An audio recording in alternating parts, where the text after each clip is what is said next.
Because Money is brought to you in part by our supporters on Patreon.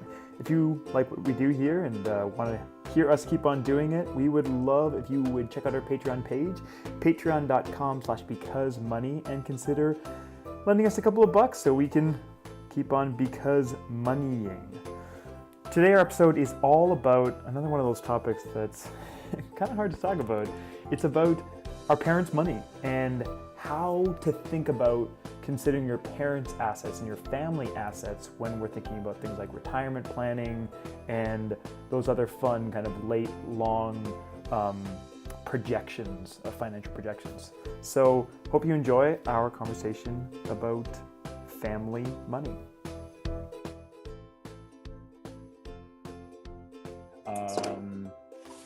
And what are we talking about today?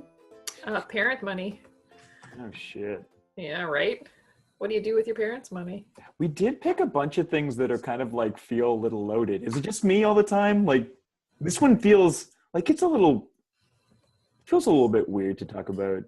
This is like parent money, and is it just the imagining that your parents are going to die and like playing around with that scenario is kind of morbid? I have a hard time feeling like anything is morbid.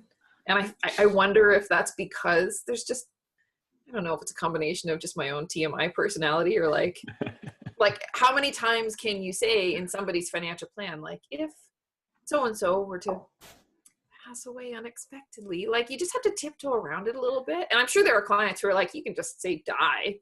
How do you communicate that tone that you just gave in a font? Like, is that in italics? There's a special font for that. If somebody were to pass away unexpectedly. Oh, there's definitely a whole font set for that. We had Kristen design how to tiptoe around things. A euphemism font. It's Garamond bold. Tombstone. Yeah. So, yeah, I'm not the right person to ask if something is morbid. What about you, John? Does that? Yeah, I'm the right person to ask if something is morbid. Do you remember the disability insurance episode? Yeah, I remember it. It's very, very in there. I think if nobody else remembers it. But see, I don't think that means that you think that it's morbid. Actually, I think your facility with words around that kind of topic mean that you actually don't think it's morbid at all. It's just everyday life. Yeah, but I'm just not a good barometer of what other people might think, because I'm just like, yeah, let's talk about Sure. Oh, great. No, I guess I wonder specifically in the realm of talking about parents, whether there's another kind of level of, I don't know. Do you guys? It's maybe not something that I'm just starting to play around with. Just remembering that parents are getting older. There's a 10-year age gap between my parents. So one of my parents is in their mid-50s, and then no, wait, sorry, that's not true at all. End of the 50s. One turns 60 in the next 12 months, and one turns 70 in the next 12 months. And so there's a very different feeling between that.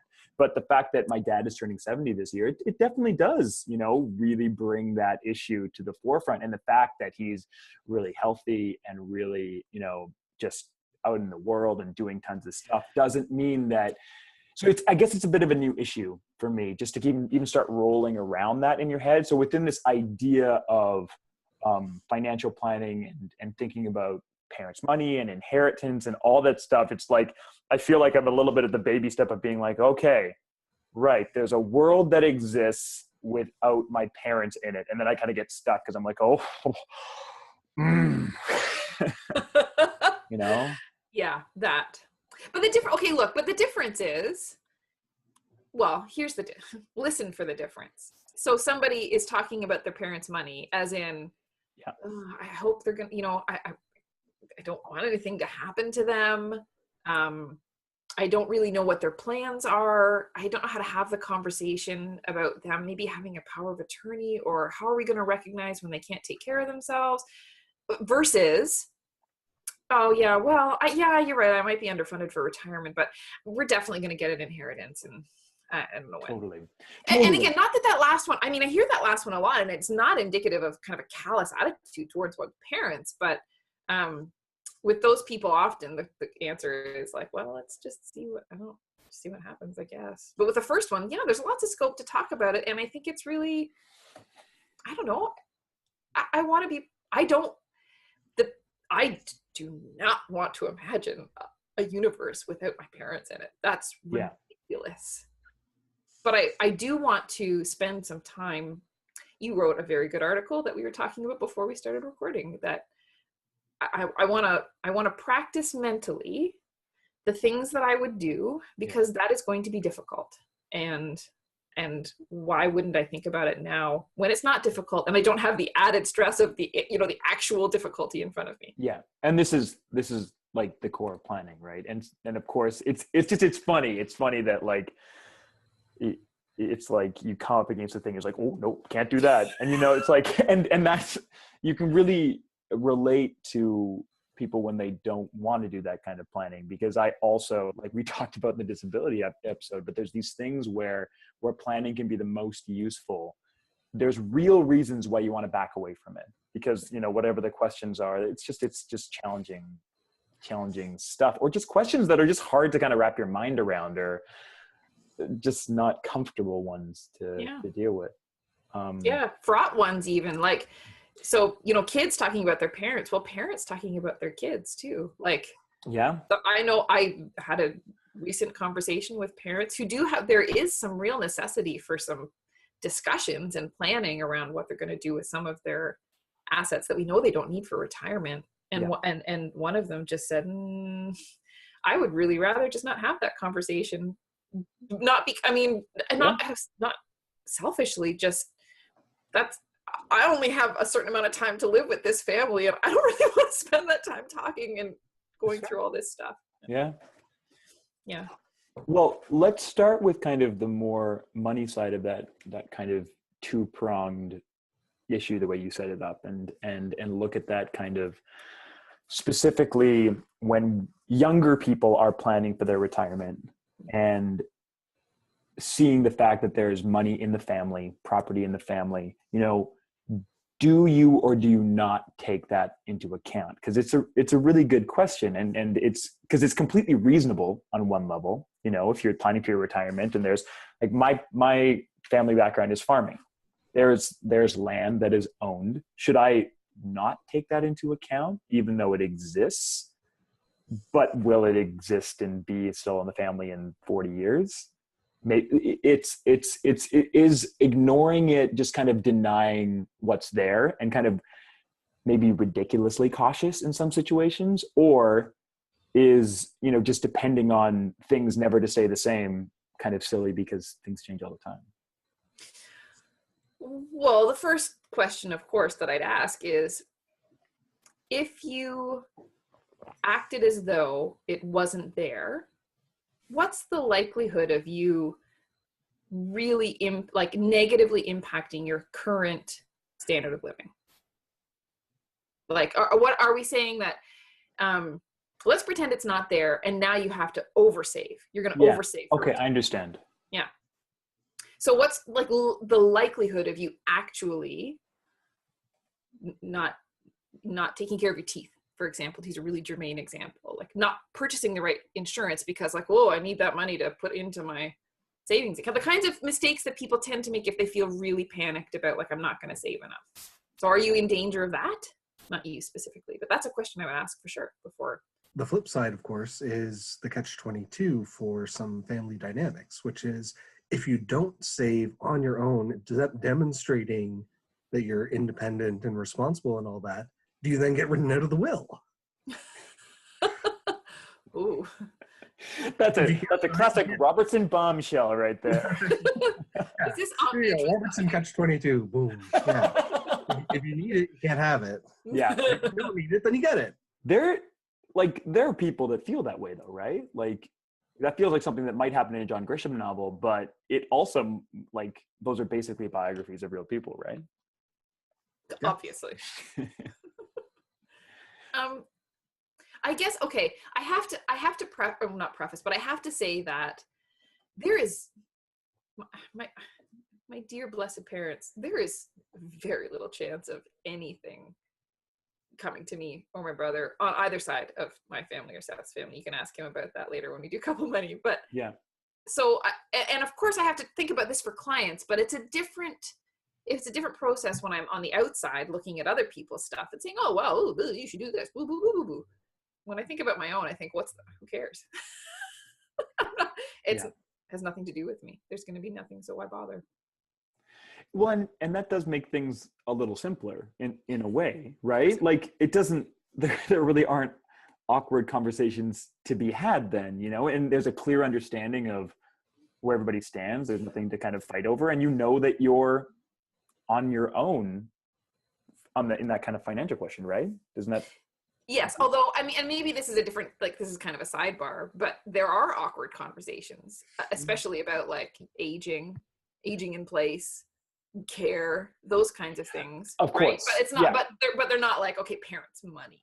No, and that's like I think that the distinction you made kind of at the beginning is a valuable one, because there's the conversations that we need to have with our parents about aging and financial kind of needs and power of attorney and all that kind of stuff over here, which is really important. And then kind of in our own personal planning, what's reasonable and what's not reasonable to kind of take into account and when we're projecting things forward, since future projections are always kind of a crapshoot anyways. It's like there's that I think Carl Richards, is that his name? The sketch guy. He was just talking about the things that are crazy, which is not unique, but that how crazy it is that the way we project like it's a fact.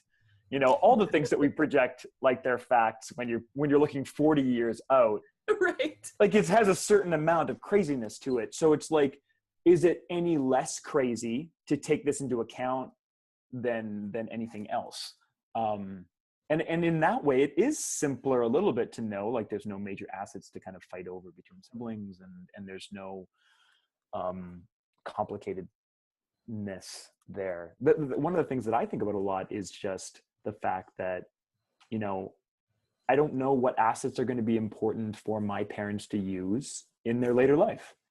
I'm not completely sure, and I don't think that they specifically know yet. They're in the process of figuring that out. So generally it feels like I shouldn't depend on any of that, because I would really like them to have a happy and healthy as possible next 20, 30, 40 years. Like that would be delightful to me if they lived until they were 120 and had enough financial resources to do that. And never spent any time thinking like, oh, I better not spend that, because then we won't have any. Exactly. And there have been a few conversations that I've had where, they've mentioned just like wanting to pass things down and being like, just take care of yourself first. Like don't cheat yourself out of something.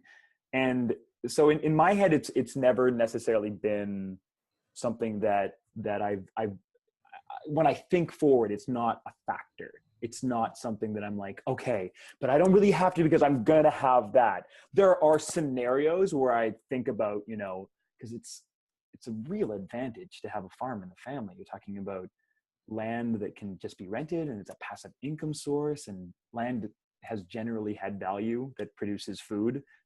Generally over hundreds of years, there's just a fair amount of value for land that grows stuff. So that would be great, but I love my parents, and if they need to sell stuff, then they should sell stuff. So. Although it is like, so with real estate, so with farm property, for example, or a cottage, I think those are two really good, a second home or whatever. Those are two really good pieces of property or assets that you probably should spend some time imagining. Not because you want to avoid taking responsibility for yourself now, or you're imagining your parents gone. That's not it at all. But those are things where like it's not just like the family home is one thing, but typically that is, somebody in the family wants it, or it's liquidated and divided, or cash is cash, right? Investments are investments. But farm property it's kind of its own special thing. It is. And cottages are just this ball of complexity. So I think it's a really good idea to at least start telling yourself, okay, what is it that I want from that if I had the choice? Because then you can be a real voice of clarity in ultimately what you should have, which is a family meeting about those kinds of assets. Yes. And I think that it kind of comes down to, as so many things in planning do, just kind of having your priorities straight, you know, or at least it helps me to kind of just be like in my own head, the most important thing to me is that my parents can live well with the resources that are available. So they should consume resources, whatever those are, so that that can happen. Number one. Number two, then you can start playing with these things. It would be, if an option, I love the idea of keeping some farmland in the family, even though my brother and I don't farm. It's a connection to, you know, my family, and farm property is such a, although I'm sure that there's a cottage connection here too, that people just have memories. People have this connection. People have this like multi-generational connection to this thing. It's more than just an asset. So it's, yes, there's a financial thing, but I would love if there was some way to keep some of that within our family that could keep on kind of getting passed down. That would be great.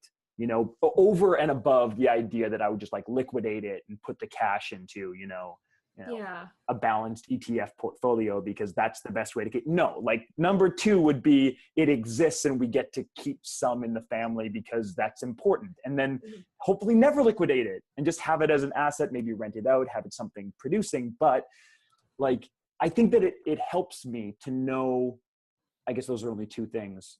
So it's not as hard as other prioritization exercises. But it's helpful for me to know that, and to have had some conversations with my brother about that too, and to know that we're in the same place, or somewhat in the same place, although, you know, things can change over years too.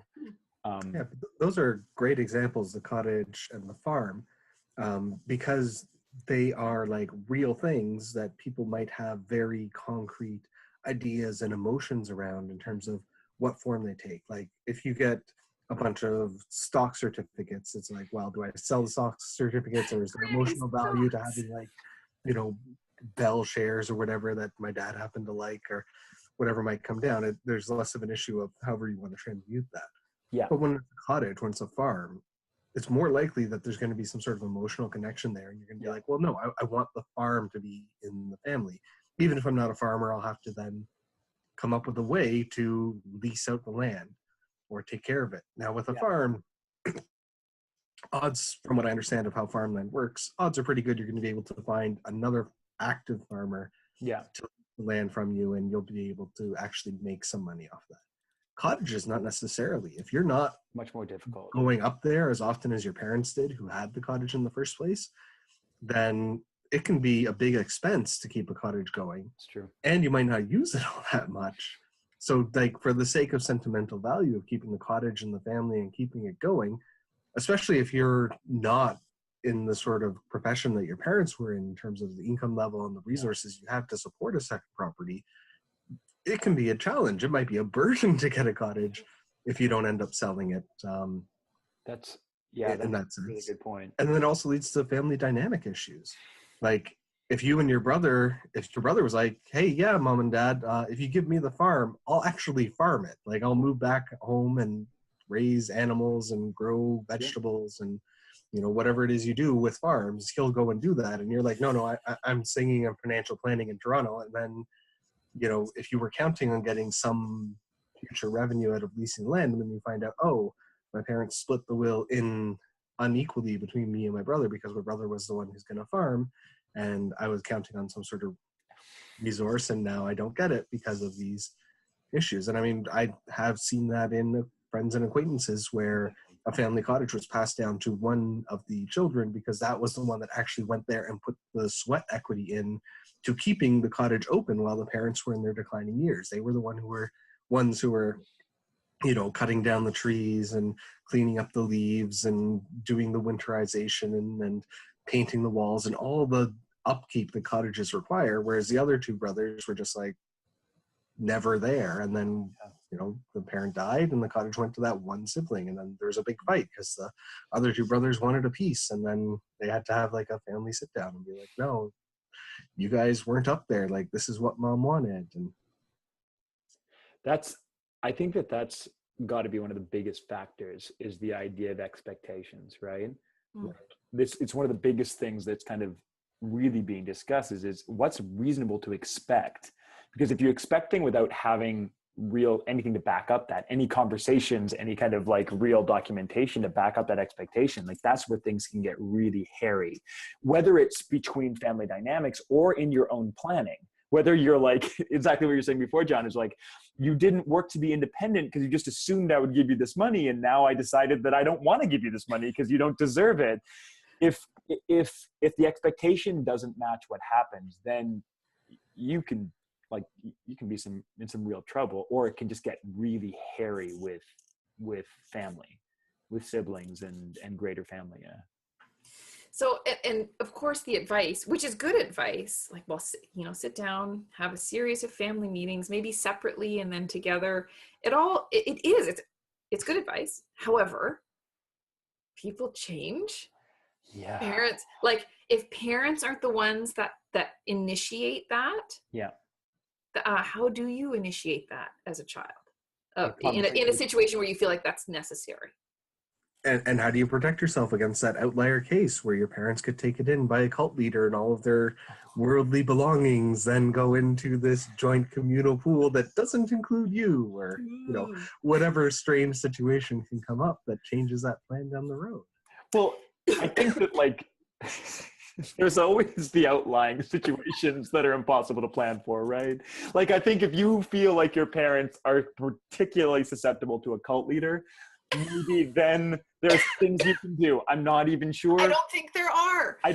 Maybe talk to it's going to be lawyer issues, but for most of us, if that comes out of left field, that'll be what it is. But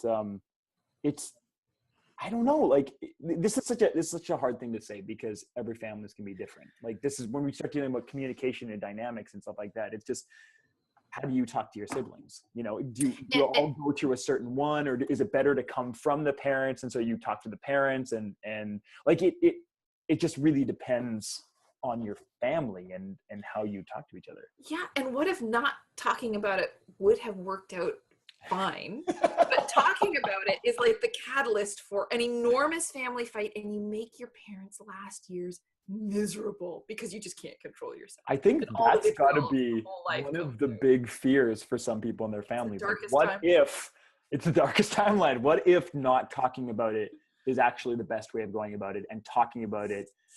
Because it's like, what other great argument is it to try to make money more of a regular conversation is that if you save it all for the last 2 years of your parents' life, it's going to be really hard to develop a faculty with talking with your family about money if you skipped it for 70 years. And all of a sudden now it's on the table and it's important that you talk some of this stuff out. Maybe it's better to not talk about it then. It's probably not. Well, listen, I mean, especially as this is going to sound like a very precise anecdote, and it is. As some people age, they get less trusting of the people around them. And it gets very difficult if you have formerly had what you thought was a good relationship. And then as that person ages, it turns out you can't ask to talk about things, and you can't show what seems to them to be a natural interest in their financial well-being, because really, from their perspective, they've heard all the things on Marketplace about, senior financial abuse, which is a real thing.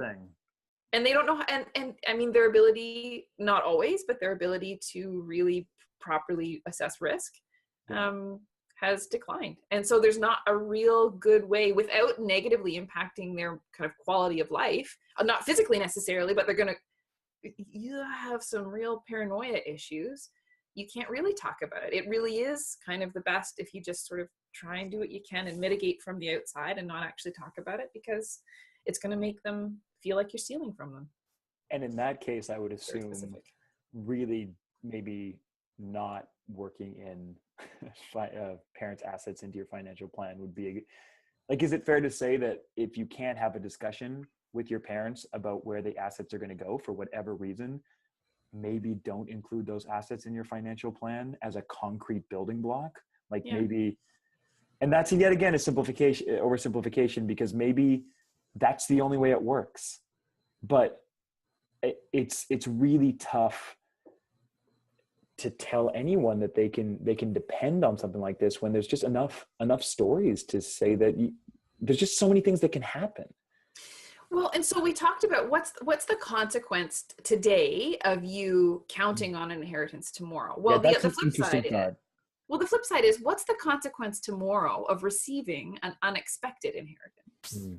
I mean, of a certain size, there's a consequence in that it would be great if you could, if it could have been structured really well. I mean, there's ways, of course, to make an estate, well, to avoid estate shrinkage. Let's put it that way. So if you can be, if you can be assured that planning was done appropriately, that would be great. However, the consequence really is of an unexpected inheritance is, surprise, you have more than you did before. Like what really is that I don't mean that I don't want to be flip about it, because of course people want to be realistic about the things that, the real or imagined assets that they have. That was a weird sentence.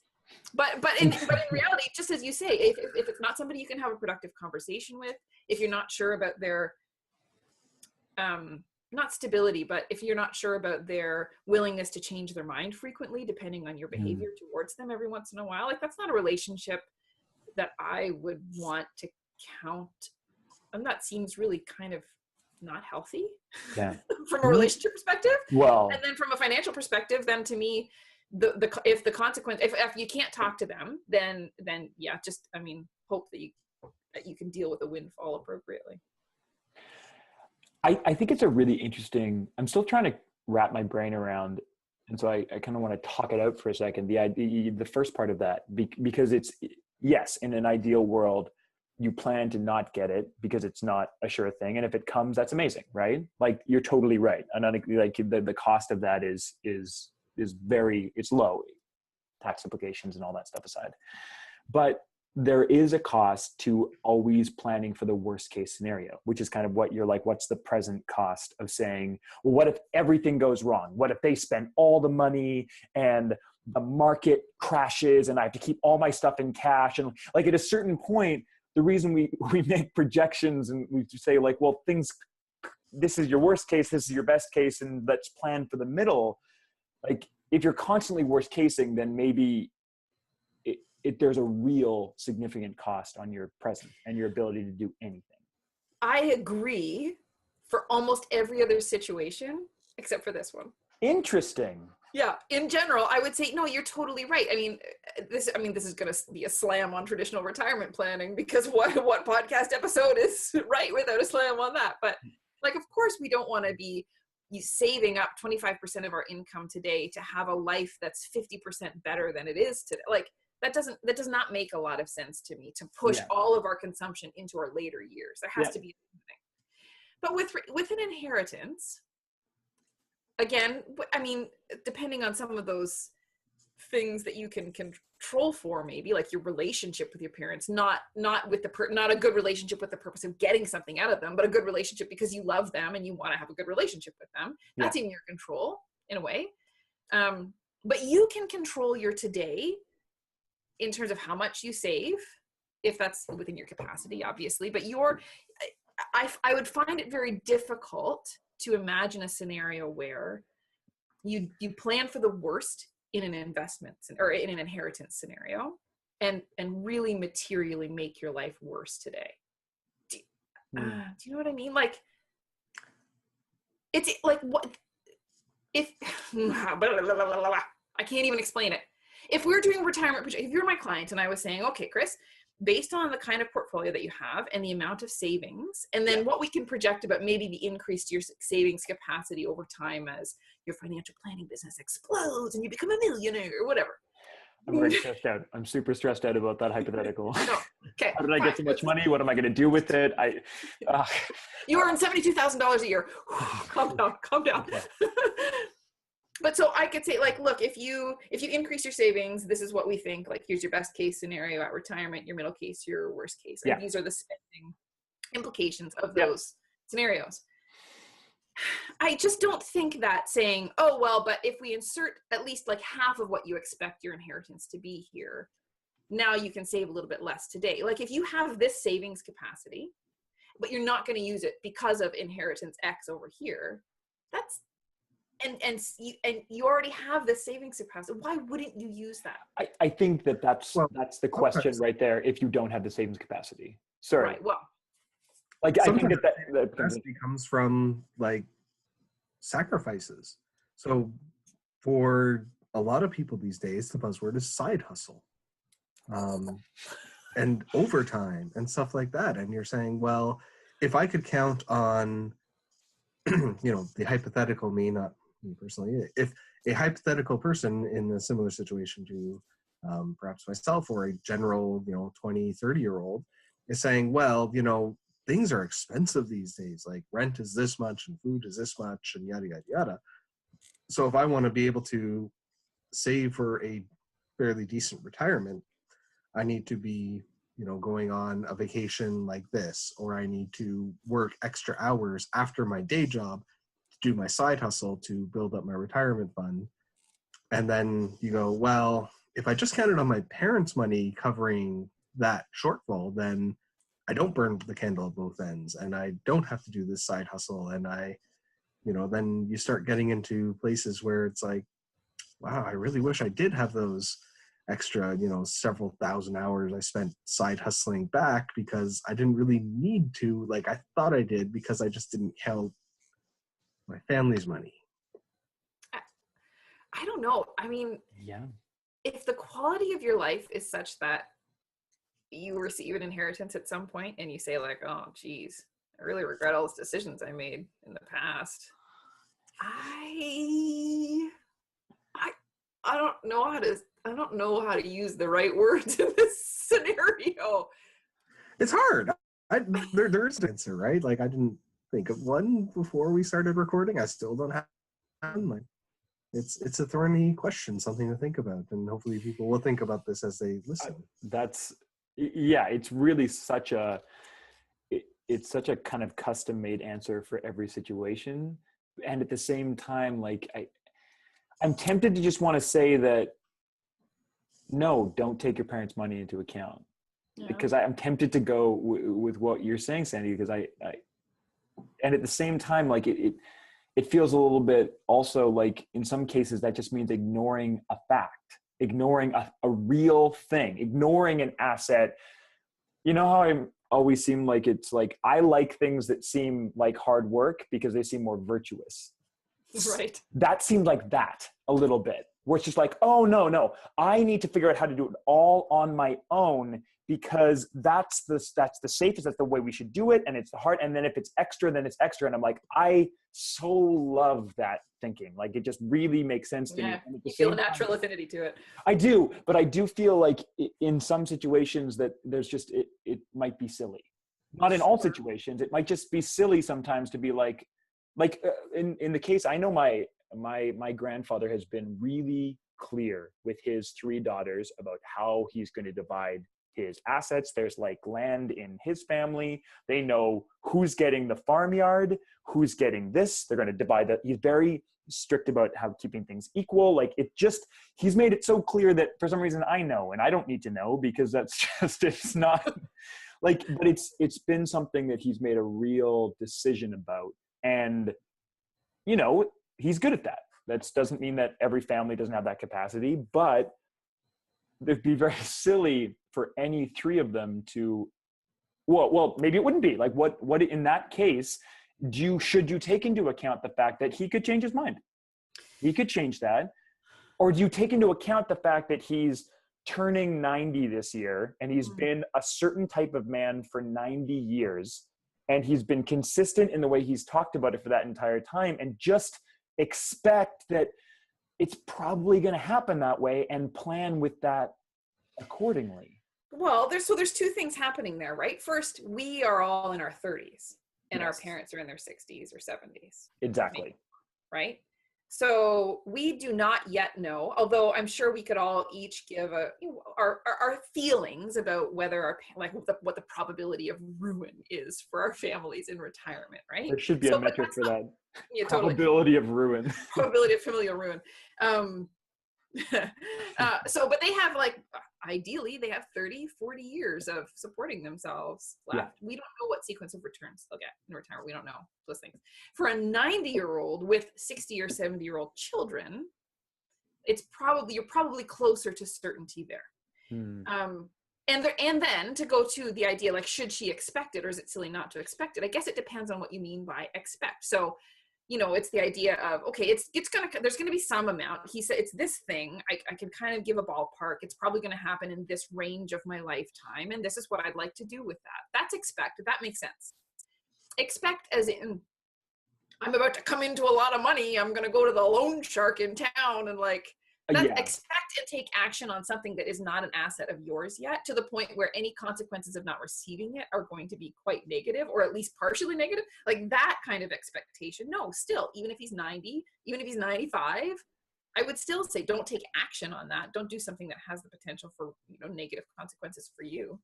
But to say, I'm going to get something like that makes sense. That's a really good kind of breakdown of expectation, and the kind of two ways, like I think in general, expect action. Yeah, expect action and expect plan, where it's just like you can be disappointed with an expect plan, but you can be ruined with an expect action.